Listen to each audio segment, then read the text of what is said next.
Hello, welcome back. This is Freak the Mighty Chapter 4, What Frightened the Fair Gwen?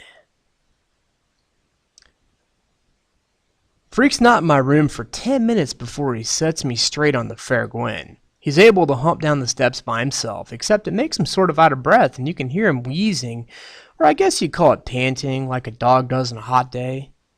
He gets into my room and I close the bulkhead door and he goes, "Cool! You get to live down here all by yourself?"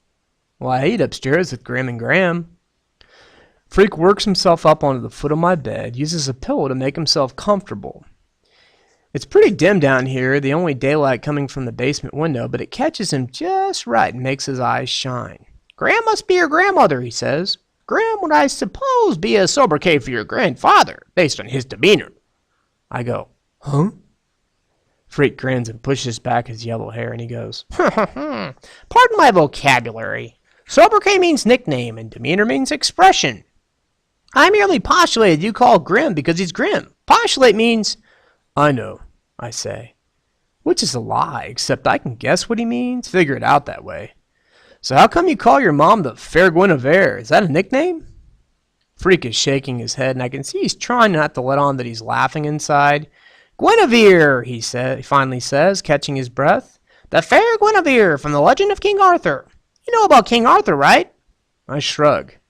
The only King Arthur I know of is the brand of flour Graham uses, and if I say that, I'll really sound like a butthead. He goes, "My mom's name is Gwen, so sometimes I call her the Fair Guinevere, or the Fair Gwen. King Arthur was the first king of England way back when there were dragons and monsters still in the world. Arthur was this wimpy little kid, an orphan, and there was this magic sword stuck in a big stone, okay? The old king had died, and whoever could pull the sword from the stone proved he was the next king. All these big, tough dudes came from all over to yank at the sword, and they couldn't budge it. One day, this wimpy little kid tried it when no one was looking, and the sword slipped out like it was stuck in butter." "So he was king? This little kid?" Freak nods. He's really into the story and making these shapes in the air with his hands. This is the first time for me hearing Freak really talk, and right away I know one thing. When he's talking, you can't take your eyes off him.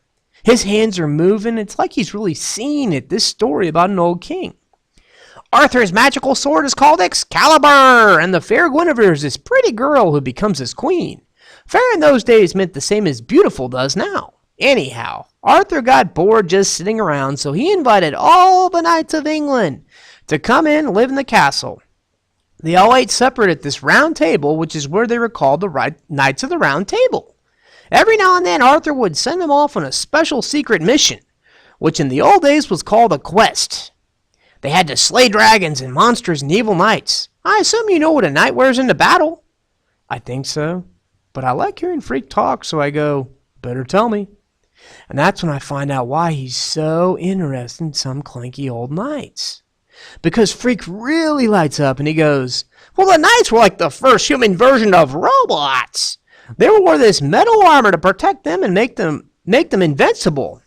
When I get my stuff unpacked, I'll show you the pictures. It's pretty amazing, really, that hundreds of years before they had computers, they were already attempting to exceed the design limitations of the human body." I go, "Huh?" And Freak sort of chuckles to himself like he expected me to go, "Huh?" And he says, "The design limitations of the human body. You know, like we're not bulletproof, and we can't crush rocks with our bare hands, and if we touch a hot stove, we get burned. King Arthur wanted to improve his men, so he made them armor-plated. Then he programmed them to go out and do these quests, slay dragons and so on, which is sort of how they program robots now." I go, "Well, I thought there weren't any real robots, just in the movies." Boy, does that make his eyes blaze like, whoa, talk about laser beams. Like he's fuming, so upset he can hardly talk. Finally, he gets a control of himself and he goes, "I suppose I must make allowances for your ignorance.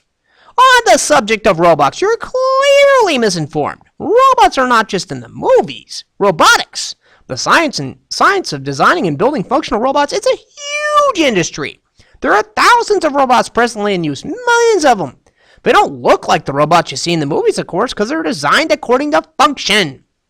Many robotic devices are in fact sophisticated, Assembly units, machines that put together cars and trucks and computers. For instance, the space shuttle has a robot arm. Right, I say. I saw it on TV. Freak sighs and rolls his eyes. Ah, yes, he says. Television! The opiate of the massives! For about the 11th time, I go, huh? Opiate, a drug, he says. Massive, that means large and heavy. Thus, television is the drug of fatheads. Opiate of the massives. You don't have a TV? Well, of course I have a television, he says. How else could I watch Star Trek? Matter of fact, I watch tons of tube, but I also read tons of books so I can figure out what's true and what's fake, which isn't always easy. Books are like truth serum. If you don't read, you can't figure out what's real. This time I don't say huh, because then I might have to explain how I'm an LD. And reading books is the last thing I want to do right after trimming my toenails with a lawnmower, gargling nails, and eating worms for breakfast. Of course, Freak probably has already guessed I'm learning disabled because he's had a look around my room and it isn't exactly the public library. I'll lend you some of my books, he says. Cool, I say, like it's just what I've been waiting for. Another chance to prove I'm a butthead. But then we hear at the same time this voice calling his name, sounding real worried.